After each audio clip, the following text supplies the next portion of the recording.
حضرت کا قبر میں حافظ صاحب کیا معاملات ہونے ہیں؟ بسم اللہ الرحمن الرحیم. سب سے پہلی بات تو میں ضرور کہنا چاہتا ہوں ماشاءاللہ اس طرح کے موضوع کا انتخاب کرنا اور اس کو چلانا یہ آپ ہی کی ہمت ہے. ویسے قرآن پاک کے اندر اگر ہم جائزہ لینا تو کم از کم میرے خیال میں 5 سے 6 پارے ڈرانے کے حوالے سے ضرور موجود ہیں. تو یہ موضوع بہت زبردست ہے. نبی کریم صلی اللہ علیہ وسلم صرف بشیر نہیں ہیں، نذیر بھی ہیں. یعنی اصل بات یہ ہے لوگ اس پہلو کو بالکل ہی محو کر دیتے ہیں. ڈرانے کی بات بھی ہونی چاہیے. میں اس سے تھوڑا سا پیچھے اس کا پس منظر پیش کرنا چاہتا ہوں. جو 5-6 ادوار ہیں، بحث لمبی ہے، طویل ہے، میں آتا ہوں قبر کی طرف، لیکن وہ مراحل ضرور بیان کرنے ہیں. حل اتی علی الانسان حین من الدہر لم یکن شیئا مذکورا.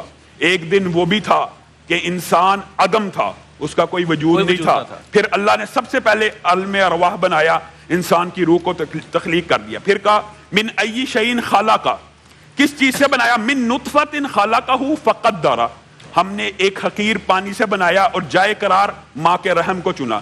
ثم السبیل یسر، پھر رستے کو آسان کر کے دنیا دی. ثم اماتہ فاکبر، اللہ نے پورے کے پورے 5 کے 5 مراحل ایک ہی صورت میں پے در پہ بیان کر دی ہیں. ماں کے پیٹ سے دنیا میں آیا اور دنیا سے ثم اماتہ، مر جائے گا.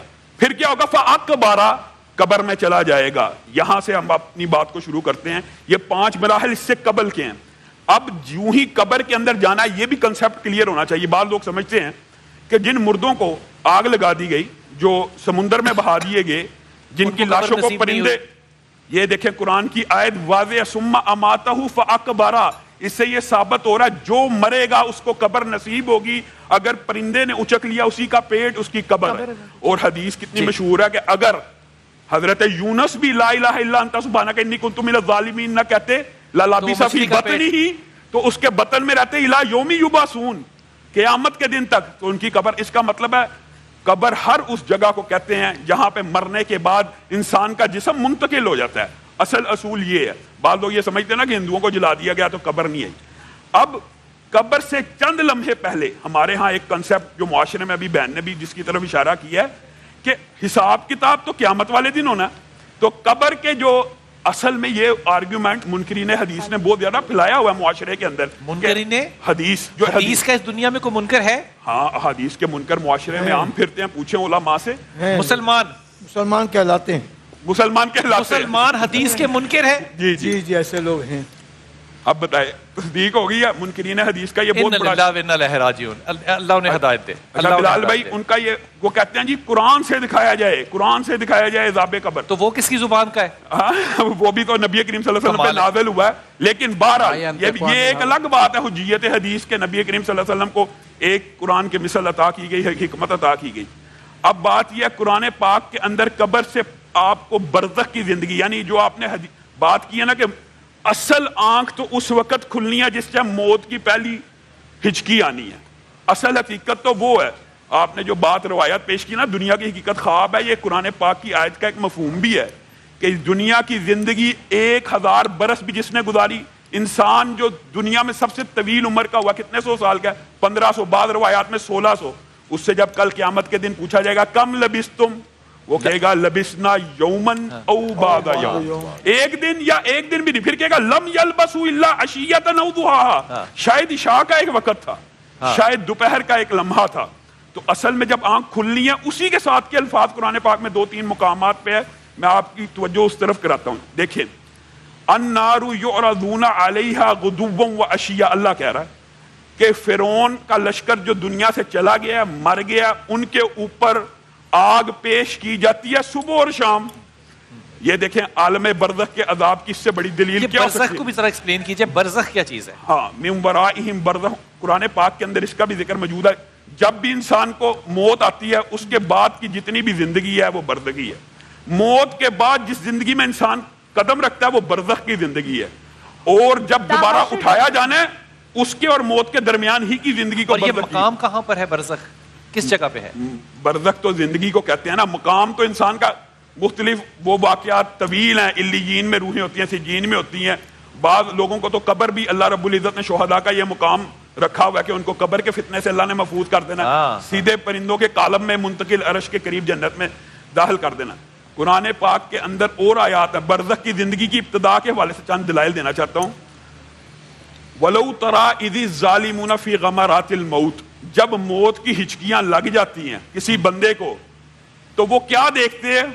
فرشتے ہاتھ پھیلائے ہوئے ہیں اور ہاتھ کھولے کھڑے ہیں. اخرجوا انفسکم، نکلو، الیوم تجزون عذاب الہون. قرآن کی آیت ہے آج ہی تمہیں عذاب دیا جائے گا. آج ہی.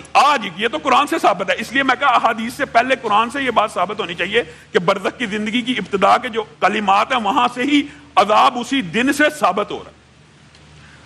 اب آگے آئیں کہ قبر کی ابتدا کیسے ہوتی ہے. وہ احادیث مشہور ہیں نبی کریم صلی اللہ علیہ وسلم. اس سے بھی قبل میں 2-3 باتیں کہنا چاہتا ہوں. حضرت عثمان ایک قبر کے اوپر رو رہے ہیں، بہت رو رہے ہیں، ساتھ غلام کھڑا ہے. کہا کیوں رو رہے ہیں؟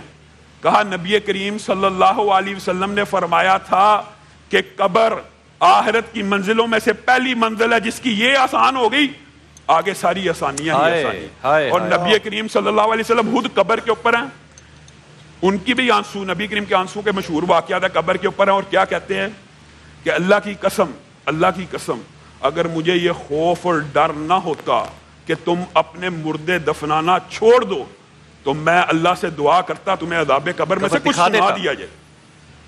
اور تمام جانور بہائم قبر کے عذاب کو سنتے ہیں. ایک خچر بدک گیا، نبی کریم صلی اللہ علیہ وسلم نے پوچھا کیا یہاں پہ؟ کہا یہاں پہ تو مشرکوں کی قبر تھی. تو نبی کریم نے وضاحت سے کہہ دیا اس لیے بدک رہا ہے کہ وہ عذاب کو سن رہا ہے. انا للہ و انا الیہ راجعون. واہ سبحان اللہ. حضرت سوال چھوڑ کے گئے تھے آپ پہ کہ جب ایک مردہ روح نکل گئی تو پھر عذاب جس کو قبر کا کہتے ہیں وہ کس پہ آ رہا ہے اور کس طرح سے آ رہا ہے؟ بسم اللہ الرحمن الرحیم. پہلے میں ایک جزوی سا اختلاف کر کے، کیونکہ ایک بات ہوئی ہے وہ میں کہنا چاہتا ہوں. پہلی بات تو یہ ہے کہ جو علامہ صاحب نے کہا کہ انتقال کا جو کنسیپٹ ہے موت کا کنسیپٹ نہیں ہے، یہ بہرحال خلاف قرآن. ہمارے نزدیک اور ان کے نزدیک بھی موت تو اٹل حقیقت ہے، کل نفس ذائقۃ الموت. ہاں لیکن یعنی یہ نہیں ہے کہ موت نہیں آنی. انک میت وانہم میتون. اللہ نبی کریم کو کہہ رہا آپ نے بھی فوت ہونا ہے اور انہوں نے بھی فوت ہونا ہے. افہم مت فہم الخالدون، اگر آپ فوت ہو جائیں ہر چیز کو. دوسری بات یہ ہے کہ جو علامہ صاحب نے فرمائی ہے اس کے اندر یہ ہے کہ نبی کریم صلی اللہ علیہ وسلم سے قبر کے اوپر صحیح احادیث سنت سے یہ ثابت ہے کہ قبر کے اوپر کھڑے ہو جاؤ اور یہ کو اللہم ثبتہ بالقول الثابت، اللہ اس کو قول ثابت پہ ثابت قدم رکھ، یعنی اپنے سوالوں کے یہ صحیح جواب دے. تو قبر کے اوپر دعا کرنی چاہیے. مردے کے لیے اور بھی طریقہ اختیار کرنا چاہیے، لیکن قبر کے اوپر عبادات نہیں ہے، کیونکہ نبی کریم صلی اللہ علیہ وسلم نے فرمایا اپنے گھر کو قبرستان مت بناؤ، اپنے گھر کو نوافل ادا کیا کرو وغیرہ. اب آپ کا جو سوال ہے اس کے بہت آسان جواب قرآن و حدیث میں موجود ہے. اصل میں ہوتا ہی ہے بلال بھائی، اللہ رب العزت نے قرآن پاک میں موت کی ایک تشبیہ بیان کی ہے. کس کے ساتھ؟ نیند کے ساتھ. کہ جب تم سوتے ہو، اللہ نے اس کی تشبیہ موت کے ساتھ بیان کی ہے. کیسے؟ کہ جب انسان سوتا ہے اس کی روح سے نکل جاتی ہے، اس کی روح نکل جاتی ہے. یہ قرآن کی آیت ہے. والذی یتوفاکم باللیل، اللہ تعالیٰ تمہاری روح کو سونے وقت نکال دیتا ہے. اچھا اب یہ دیکھیں اللہ رب العزت نے جس وقت موت کی گھڑیاں آ جاتی ہیں نا، یہ طویل حدیث موجود ہے، صحیح حدیث سے بتاتا ہوں کہ جو نیک بندہ ہوتا ہے اس کے استقبال کے لیے فرشتے آتے ہیں وغیرہ وغیرہ. لمبی طویل حدیث ہے. سلام بھیجا جاتا ہے، دوسرے فرشتوں کے ناک سے اس کی خوشبو ٹکراتی ہے، وہ کہتے ہیں سلام علیکم، تمہارے پہ سلامتی ہو، تم نے اچھی زندگی گزاری. یہاں تک کہ اس کے لیے آسمان کے دروازے کھول دیے جاتے ہیں اور اس کو اعلیٰ علیین میں رکھ دیا جاتا ہے اس کی روح کو. اور جب برا آدمی مرتا ہے اس کی روح کو جب آسمان کی طرف لے کے جایا جاتا ہے تو قرآن کی آیت ہے اس کے لیے آسمان کے دروازے نہیں کھولے جاتے، یہاں تک کہ اگر اونٹ سوئی کے ناکے میں سے جب تک نہیں گزرے گا، یہ قرآن کی آیت ہے، ان کے لیے آسمان کے دروازے ہی نہیں کھلنے، تو ان کو کہاں ڈال دیا جاتا ہے؟ سجین میں. اب جو یہ روح کے ساتھ معاملہ آتا ہے نا، ایکچولی روح جو بھی دیکھتی ہے، جیسے ہم خواب دیکھتے ہیں وہ روح دیکھ رہی ہوتی ہے. ہمیں جسم میں جتنا ادراک و شعور ہوتا ہے روح کے بغیر بدن کو اتنا ہی ہوتا ہے. اس کی مثال اللہ نے قرآن پاک میں دے دی ہے. ہوتا کیا ہے؟ جس وقت اب قبر میں لٹایا جاتا ہے نا، روح اور بدن کا رشتہ برقرار ہوتا ہے. ہمیشہ یاد رکھنا، پھر سے جب قبر میں لٹایا جاتا ہے تو روح واپس لٹائی جاتی ہے، واپس آ جاتی ہے. واپس دیکھیں جب تک روح اور بدن کا رشتہ قائم نہ ہو آنکھ کھل ہی نہیں سکتی. سیدھی بات ہے. روح اگر جسم میں واپس آئی، نیند سے ہم کیسے اٹھتے ہیں؟ روح آئی، آنکھ کھل گئی، بیدار ہو گئے. اسی طرح جب قبر میں روح واپس آتی ہے تو عارضی طور پہ اللہ نے حکمت کے طور پہ اس کو وہ واقعہ بلا دیا ہوتا ہے، علیین اور سجین والا. اس لیے دوبارہ سوال و جواب شروع کیے جاتے ہیں. اور میرے ذہن میں حضرت سعد کی کتنی مشہور روایت ہے. حضرت عائشہ نے فرمایا وہ سعد جس کے لیے 2 سال اسلام قبول کیا نا, جی. لیکن فوت ہوئے تو عرش حرکت میں آ گیا. اور عرش کا حرکت کرنا کیوں ہوتا ہے؟ عرش سفارش کر ہوتا ہے رب سے, اللہ یہ بڑا عظیم بندہ ہے. اصل میں تو وہ سفارش ہی ہوتی ہے نا. وہ ساتھ جن کے جنازے میں 70,000 فرشتوں نے شرکت کی, وہ ساتھ کو جب قبر میں ڈالا گیا, امی عائشہ فرماتی ہیں ایک مرتبہ قبر ان کے قریب بھی آئی تیزی سے, اور صرف نبی کریم کی صحابیت کا خیال کر کے واپس لوٹ گئی. اس کا مطلب کیا ہے کہ قبر اور زمین کے اندر ایک آٹومیشن سسٹم ہے. جس بندے نے بھی جانا ہے, صحیح حدیث سے, پہلا عذاب جو قبر کا آئے گا نا, اگر خدا نہ خواستہ برا ہے, تو پہلا عذاب یہ آنا ہے کہ زمین نے آپس میں مل جانا ہے. یہ صحیح حدیث ہے. کتنا ملنا ہے؟ نبی کریم صلی اللہ علیہ وسلم نے فرمایا قبر کی دونوں دیواریں آپس میں مل جائیں گی اور پورا انسانی جسم چند ملی میٹر کے اندر بکھر جائے گا. اور اگر نیک آدمی ہے نا تو نماز عصر کا وقت ہے. یہ بھی صحیح حدیث ہے. قبر کے اندر جب بھی انسان کی آنکھ کھلے گی نماز عصر کا وقت ہوگا. جو نیک بندہ ہوگا اسی وقت سورج کو ڈلتے ہوئے دیکھے گا تو کیا کہے گا؟ ہائے میری نماز عصر قضا ہوگی. منکر نکیر آ رہے ہیں, کہتا ہے رکو پہلے مجھے نماز عصر کو قائم کرنے دو, سوال کرنے سے پہلے. سبحان اللہ. اس کو کہیں گے ابتلاؤں کا موسم ختم ہو چکا ہے, آزمائشوں کا سیزن ختم ہو چکا ہے, تو ابھی بھی عمل کرنا چاہتا ہے. نم کا نومت العروس, پہلی رات کی دلہن کی مانند سو جا, جس طرح وہ بے غم اور خوش ہو کے سوتی ہے. جنت کی ایک کھڑکی کھول دی جاتی ہے. اور حدیث میں یہ بھی آتا ہے اس کو جہنم کا ٹھکانہ ضرور دکھایا جاتا ہے کہ یہ تھا وہ ٹھکانہ, اگر تو برے عمل کرتا ہوتا قبر کے اندر تو اللہ رب العزت تجھے اس میں ڈالتے, لیکن تو نے نیک عمل کیا ہے اس لیے قبر کے اندر جنت کی کھڑکی کو کھول دیا گیا ہے. جب مردے کو, میت کو قبرستان کی طرف لے کے جایا جاتا ہے, صحیح حدیث کے الفاظ ہیں, 3 چیزیں اس کی پیروی کرتی ہیں, اس کا مال, اس کے اہل اور اس کے اعمال. مال کس طرح؟ کسی کی گاڑی ہے, سائیکل ہے, موٹر سائیکل, اپنی حیثیت کے مطابق وہ اس کے جنازے میں شریک ہے, پیچھے جا رہے ہیں, اس کے اہل خانہ, بیوی بچے سب جا رہے ہیں. لیکن نبی کریم نے فرمایا 3 میں سے 2 چیزیں واپس لوٹ گئی. ایک چیز قبر میں رہ جانے والی ہے, وہی اس کے اعمال ہیں. اور خدا نہ خواستہ بندہ تھوڑا برا ہے نا تو عذاب کے فرشتے اس کی طرف لپکیں گے. یہ بھی صحیح حدیث میں ہے. لیکن کیا ہوگا؟ نماز کھڑی ہو جائے گی قبر کے اندر, قرآن کھڑا ہو جائے گا, صدقہ کھڑا ہو جائے گا. اور نبی کریم صلی اللہ علیہ وسلم نے فرمایا ایک سورت ایسی ہے قرآن کی 30 آیات کی سورت ملک کہ بندے کو اس طرح ڈھانپ لیتی ہے جس طرح مرغی اپنے بچوں کو ڈھانپ. کمال بات ہے. یہ جو آرگیومنٹ ہے نا, اس کا میں بھی جواب دینا چاہتا ہوں. اصل میں نا یہ اشکال بھی منکرین حدیث کا ہے کہ جزا و سزا اگر قیامت والے دن ہے قبر میں کیوں مل رہی ہے. تو نبی کریم صلی اللہ علیہ وسلم کی ایک حدیث اس کے سامنے پیش کرتا ہوں کہ نبی کریم نے فرمایا بندہ مومن کو سوئی نہیں چبھتی, اس کے گناہ معاف ہوتے ہیں. اور ضروری نہیں ہے کہ ہر قبر میں عذاب دینے والے انسان کو جہنم ملے, وہاں پہ بھی گناہ معاف ہوئی جا رہے ہیں تکلیف کے ساتھ ساتھ. ہو گیا جواب. یہ جواب ہے. وہاں پہ تکلیف کے اللہ نے کتنی آسانیاں کر دی, قبر بھی آسان بنا دی. کونوں سے بات کر لو. بلکہ اگر صرف ایک جملہ ایڈ کر دوں, بلکہ اگر اس کو ہدایت نہیں ملی ہے تو موقع برزخ میں دیا جائے گا. اس کو کس وجہ سے اس تک پہنچی نہیں, یعنی پہنچی نہ ہو. تو اصل بات پتہ کیا ہے؟ ایمان بالغیب ہے. اللہ رب العزت نے اگر یہ کلیہ بنا دیا نا کہ اللہ کو بن دیکھے ماننا ہے. اللہ رب العزت اگر اس طرح, یہ ممکنات کا میں انکار نہیں کرتا کیونکہ نبی کریم سے یہ بات ثابت ہے کہ ایک بندہ گستاخ تھا, اس کو زمین بار بار پھینک دیتی تھی. وہ دکھانے کے لیے ہوتا ہے, بعض اوقات یہ باتیں ہو سکتی ہیں ہماری اصلاح کے لیے. ہاں, ہماری اصلاح کے لیے. لیکن ایمان بالغیب ہے. اللہ رب العزت کو ان معجزات اور کرامات کے بغیر ماننا ہے. جو معجزہ قرآن دیا گیا اس کے اوپر اعتماد کر کے ماننا ہے. چند تاریخی واقعات صحیح سند سے ثابت ہیں کہ حضرت دانیال کی قبر حضرت عمر کے دور میں کھل گئی, تو حضرت عمر زیارت کے لیے بھی گئے اور اس کے بعد انہوں نے خلط کر لیا تاکہ لوگ یہاں پہ شرک نہ کریں. پھر حضرت عمر ہی کے دور میں اصحاب اخدود والے بچے کی قبر کھل گئی, اور کس حالت میں تھا؟ جب اس کا ہاتھ اٹھایا گیا خون بہنا شروع ہو گیا. پھر خود نبی کریم صلی اللہ علیہ وسلم کے دور میں شہدائے احد کی قبریں کھل گئی, تو ان کے جسم, اس بارے میں اختلاف نہیں. اور دوسری جو صحیح حدیث ہے وہ یہ ہے کہ یہ جو اعزاز ہے اصلاً انبیاء کو اصل ہے کہ ان کے جسموں کو مٹی نہیں کھا سکتی, لیکن اللہ رب العزت اپنے بندوں میں سے کسی کو بھی یہ اعزاز دے سکتا ہے.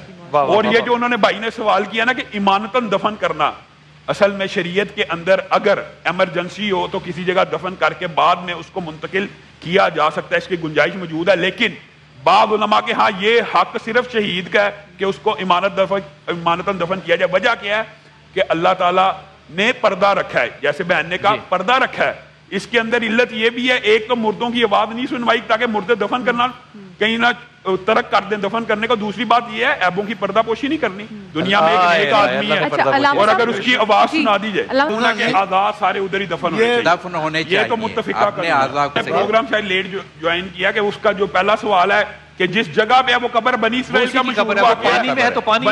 کا مشہور واقعہ، بندے نے کہا مجھے جلا دینا، تو اللہ رب العزت اس کو کہے گا کم باذن اللہ، کھڑا ہو جا، تو کیا سمجھتا ہے تیری رات کو میں اکٹھا نہیں کر سکتا؟ تو وہ بندہ کہے گا ہاں، تو بھی اللہ تیرے سامنے کھڑا ہونے سے ڈرتا تھا۔ بالکل بالکل، حضرت امام جعفر صادق علیہ السلام، یہ تو ساری اللہ کی مخلوقات ہیں۔ بے شک خواب اچھا، نبی کریم صلی اللہ علیہ وسلم نے فرمایا نبوت کا سلسلہ ختم ہو چکا ہے، لیکن خواب آئیں گے، خواب آ سکتے ہیں، اس کے اندر بشارت بھی سنائی جا سکتی ہے اور ڈر بھی سنایا جا سکتا ہے۔ اگر ڈر سنایا جائے تو ان کی طرف سے صدقہ کرنا چاہیے، اس کی بجائے میں ایک حدیث بیان کرتا ہوں، صحیح حدیث ہے کہ مردہ جب قبر میں دفن ہوتا ہے نا، اس کی حالت پتہ کیا ہوتی ہے؟ اس کی حالت پانی میں ڈوبنے والے شخص کی مانند ہے کہ جو ہاتھ باہر نکال کے کھڑا ہے، تیر رہا ہے، سارا ڈوبا ہوا ہے، صرف ہاتھ باہر رکھے، کوئی بھی پکڑ لے، چاہے کافر پکڑے چاہے مسلم پکڑے، قبر کے اندر جانے والا بندہ بھی یہ خواہش کرتا ہے کہ کوئی میرے لیے دعا کر دے، چاہے حالہ کر دے، یعنی یہ نہیں دیکھتا اس کا عالم اس ڈوبتے ہوئے مسافر کی۔ تو حافظ جی یہ جو اکثر کہتے ہیں، میں بڑی معافی کے ساتھ یہ پوچھ رہا ہوں، صرف اپنی علم اور تعلیم کے لیے پوچھ رہا ہوں، اکثر جو مریدین ہوتے ہیں وہ کہتے ہیں کہ ہم جاگتی حالت میں اپنی آنکھوں کے ساتھ اپنے مرشد سے ملتے ہیں، تو کیا یہ ملاقاتیں ممکن ہوتی ہیں؟ اصل بات یہ ہے اس بارے میں اختلاف بڑا زیادہ ہے، لیکن صحیح قرآن و سنت سے آج تک، قرآن کی ایک آیت صرف بیان کرتا ہوں، یا لیت قومی یعلمون، سورہ یاسین کا شہید کیا کہہ رہا ہے؟ ایک مرتبہ واپس بھیج دے۔ اگر شہید واپس نہیں آ سکتا ملنے، اگر شہید کو اجازت نہیں ہے، اور اگر انبیاء معجزے کے علاوہ دنیا میں نہیں آ سکتا، پھر کون آ سکتا ہے؟ یہ برزخ ایک پردہ ہے، اس برزخ کی زندگی اور اس دنیا میں ایک فرق ہے اور ایک فاصلہ ہے۔ اگر یہ فاصلہ نہ ہو، میں ایک صرف منطقی بات کرتا ہوں، شہید کی جو بیوہ ہے اس کو شادی کی اجازت ہے کہ نہیں؟ بالکل اجازت، تو شہید کو تو اللہ تعالیٰ نے زندہ کہا ہے، اور ہوتا بھی ہے اللہ کے پاس زندہ، جنت میں پھل کھاتا ہے، ہوتا بھی ہے، لیکن اس کے اوپر قانون موت کا لاگو ہے، اس کی بیوہ شادی کر سکتی ہے، اور نعوذ باللہ اگر وہ شادی کر کے شہید کا واپس آتا ہے دنیا میں، بیوی کسی اور کے ساتھ ہے، یہ اذیت ہے کہ خوشی؟ بالکل، اس کا مطلب مرید کی اپنی محبت اور خواہش ہو سکتی ہے۔ جی السلام علیکم۔ کیونکہ اللہ رب العزت نے قرآن میں کہہ دیا اللہ اپنے آپ کو ہلاکت میں مت ڈالو، یہ تو شریعت کا قانون ہے۔ اچھا، جس دن وہ خودکشی کرتا ہے کیا وہ دن متعین ہوتا ہے اس کی موت کا؟